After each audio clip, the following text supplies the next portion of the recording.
Reka twongere tubasuhuze mwese bakunzi ba business isobanutse, mukomeze kugubwa neza aho muri hose, kandi buri wese turamwifuriza ibihe byiza bitewe n'igihe arimo. Abari mu gitondo bagira igitondo cyiza, bakumanywa bagira amanywa meza, bagicamunsi bagira igicamunsi cyiza, kandi n'abari mu ijoro bagire ijoro ryiza. Tubakundira kandi ko mudukunda. Uyu munsi rero tugiye kuganira tudatinze ku ngingo ebyiri n'iya gatatu yihariye. N'ubwa mbere tugiye kwiganiraho iya gatatu, ariko izindi zongera ngo twagiye tuziganiraho. Ingingo rero ya mbere tugiye kuganiraho, cyangwa se izo ngingo ebyiri tugiye kuganiraho ngiye kuzibabwira. Ingingo ya mbere ni ibiranga fake account. Ese kuba ufite konte iri fake cyangwa se ipfuye ku buryo rwose bigusaba ngo bisubiremo, ni iki kibiranga? Icya kabiri turaganira kuri Mainnet checklist. Hanyuma ingingo ya gatatu ni ingingo irebana n'ubutumwa muba mwatwandikiye kuri YouTube bitewe n'ikiganiro cyatanzwe. Niyo ngiye kubanza iya gatatu, hanyuma ndakomereza kuri izo zindi ebyiri. Ngiye kubasomera ubutumwa uko bwakabaye mu bwumve, ariko mwihangane uyu munsi ndanenga abantu ku buryo bukarishye. Niba bari no muri groupe banabamenye, ariko ndashaka kubanenga rwose. Uwitwa Rutikanga Didasi yatwandikiye ati hello brother, umeze ute? Meze neza. Naho uwitwa Bobo Mutama, ukoresha hano izina rya Bobo Mutama, yanditse ati gusa uvuga ubusa ariko uba wabuze icyo uvuga, kavuga idahiye. Ndakunenze wakigoryiwe, iki ni igicucu kabisa. Harya nk'ubu nk'iyi message ibije kumara iki hano kweri? Icyo wampaye nicyo nguhaye, nanjye ndakwishyuye, nzajya mbishyura. Undi yanditse ati uwitwa Uwizeyimana Haridi yanditse ati isumba byose igiguha umugisha, uri uw'agaciro. Nawe uri uw'agaciro mushuti wa, Imana ikumpera umugisha. Bajya banatebya ngo ikurebe icyoroshye, Imana ntabwo igiye yoroshye ijisho.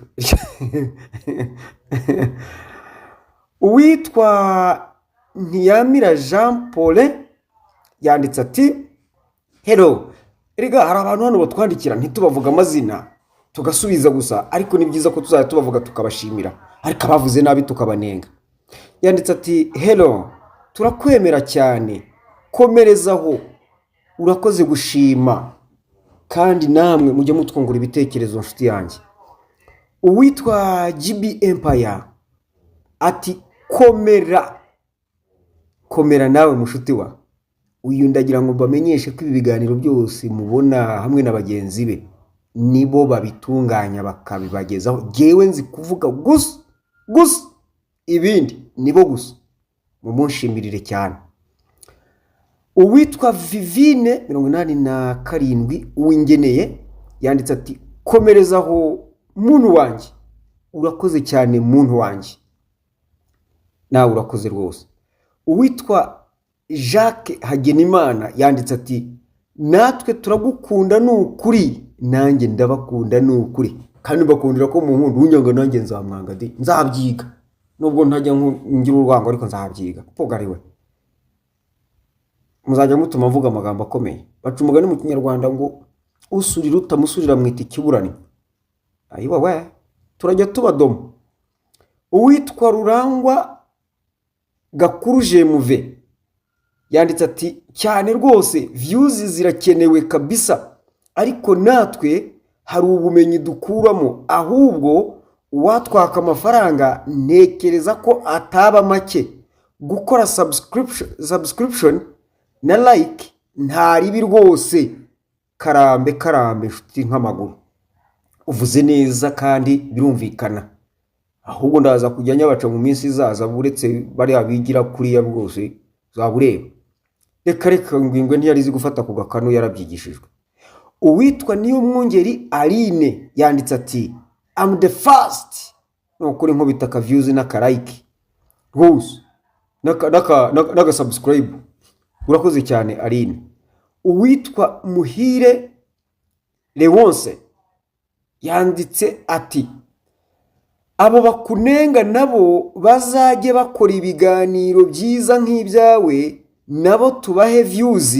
Hahahaha, courage rata papa, nge ndagukurikira cyane, ndagushimye cyane Leonce, Imana ikumpera umugisha. Ariko subwo yawe kuko ngusabira ntago ariko mbyemera, gusa nyine n'imvugo turabivuga karambe. Uwitwa Witonze Jean Claude, uyu nguyu we rero mwita ikigarasha, yanditse ati nukuri uvuga ubusa nk'iminota 15 ubu yimaze uvuga ubusa pe, kavuga idahiye nawe kanyagwe to wakatsindwa, uzagenda utyo.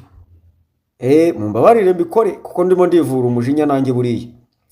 Uwitwa Uwizeyimana Haridi yagarutse ati nzaguhamagara nze umfashe kuko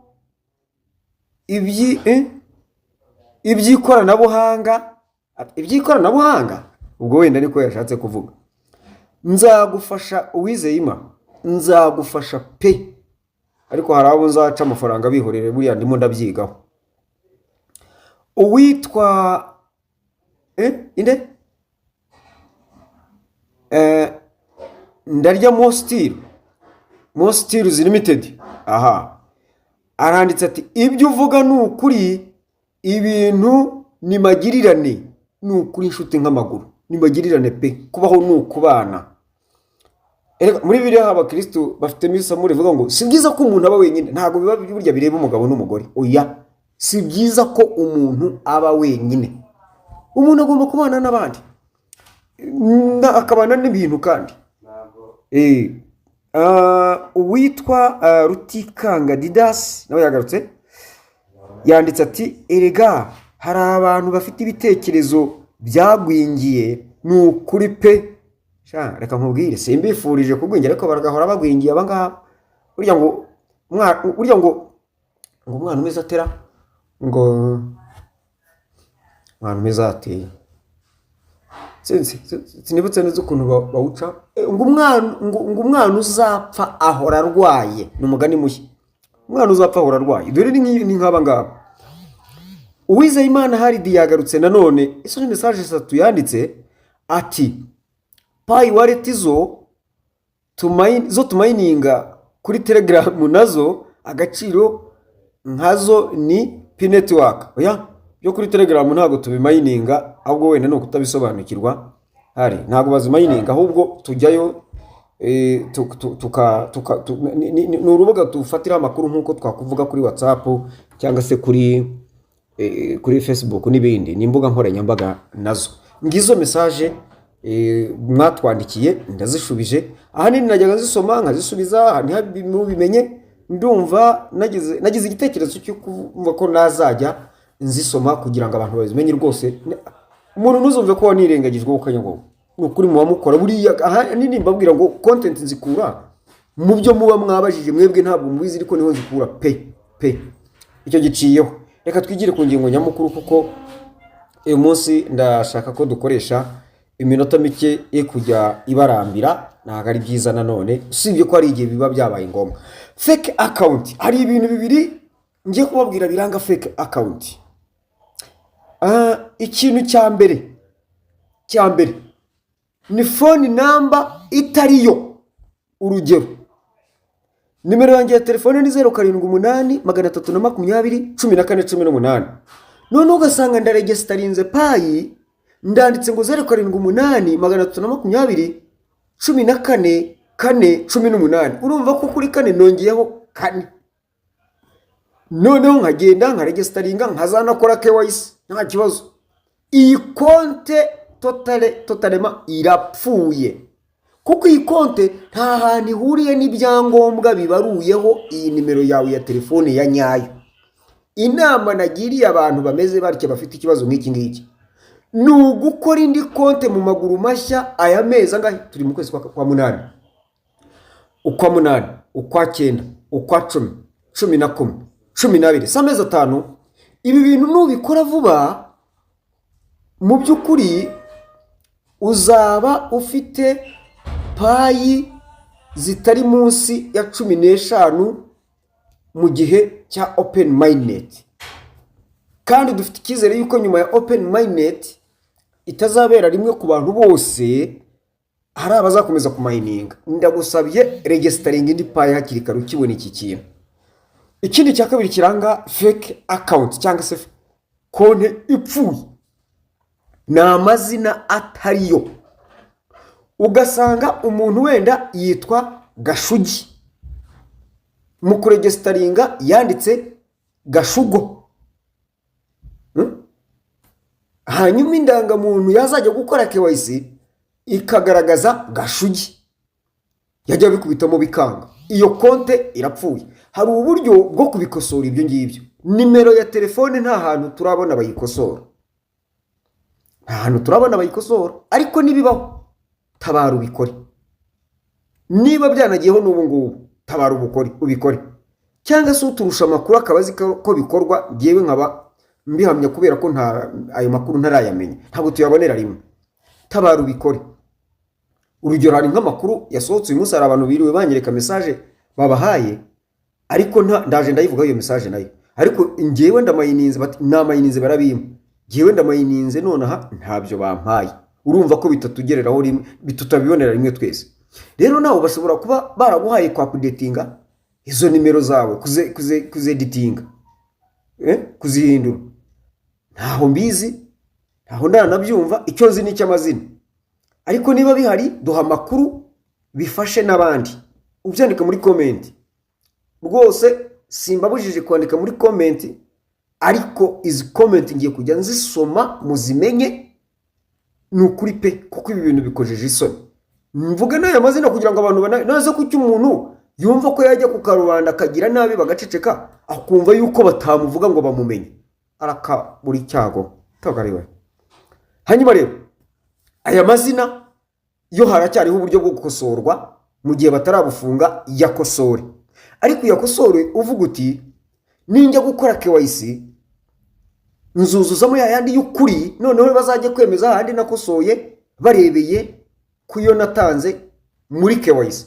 Ariko niba ufite amazina atariyo hano muri account aho registeringiye, hanyuma wajya gukora KYC bagasanga imyirondoro ya KYC ntahihuriye n'amazina waregisterinzeho, iyo konti irapfuye. Ushatse wahindura amazina, wakosora amazina, cyangwa ugatangira indi konti. Kandi kugira ngo ukore indi konti, banza ujye hahandi tumayiningira, winjire mu dukoni dutatu ibumoso hejuru, ugende ukande kuri profile, nugerayo urebe ahagana hasi, ikandeho nayo, nifunguka urebe ahagana hasi munsi y'amazina, urebe ahanditse account deletion, ugende usibe iyo konti. Numara kuyisiba ubone usibemo n'izo application muri telefone, udownloading inshyashya, nurangiza ugende uzuze neza imyirondoro. Murebe ikiganiro nimero 23, nimero 20 kirabereka uko baregisteringa payi neza udahushije. Hanyuma ingingo dusorezaho ni mainnet checklist igomba kuba yuzuye, waranakoze test payi, utegereje KYC cyangwa se uyifite ugahita uyikora. Mainnet checklist iyo utarakora KYC wuzuza intambwe 6. Izo ntambwe 6 rero ugomba kuzuza, tuzazisubiramo uko bazikora kugira ngo tugende tuzireba, buri wese agenda zireba mbega uko bikorwa neza. Twagiye tubikora twihuta kugira ngo abantu babimenye bagire ibyo bakosora. Ariko mu by'ukuri mainnet checklist kuva ku ntambwe ya mbere kugera kwa 6 igomba kuba yuzuye, utegereje KYC cyangwa se uyifite ugahita uyikora. Si byiza cyane gukora KYC utaruzuza mainnet checklist. Muri make icara wujuje mainnet checklist. Intambwe ya 5 yo yuzuzwa nuko wamaze gukora phone number verification. Iyo wakoze phone number verification, intambwe ya 5 yagiyemo. Yes. Cyangwa se zira verifications cyane phone number buri. Hanyuma rero nsoza ndagira ngo mvuge ku kintu cyitwa iminsi. iminsi nk'ubu mwanjye mfite iminsi 92 ariko iri mu ibara ryijimye ntabwo iratangira kubara kubera ko batarampa KYC. Hari abantu rero bahamwe ngo ubuse ngo ngiye ko batarama, ninde wagutumye KYC ubundi? KYC wayitumwe nande? Ngo barasaba KYC, nge ntabwo nzi ko bayisaba, sinanayisaba. Jewe nzi yuko KYC bayihabwa, icyo nicyo tuzi, kandi systeme niyo ibikora, kandi uburyo ibikoramo ikora mu buryo bwa tombora nyine bitewe n'ukuntu biba blockchain iba yabipanze. Ibyo ntibitureba rwose, n'ibintu dushishikaje. Iki tureba ni ukuzuza, kuba ufite konti itunganye, kuba warujuje mainnet checklist, ubundi ukicara utegereje ko baguha KYC yawe waba uyifite ugahita uyikora. Kandi nujye kuyikora, reba abantu babisobanukiwe bayigukorere, bagufashe kuyikora, sibyo? Nawe uzafasha abariferozi bawe, cyangwa se niba nta ufite winjije, wikomereze gahunda zawe, wicecekere, witurize mining, nta kindi gutwaye.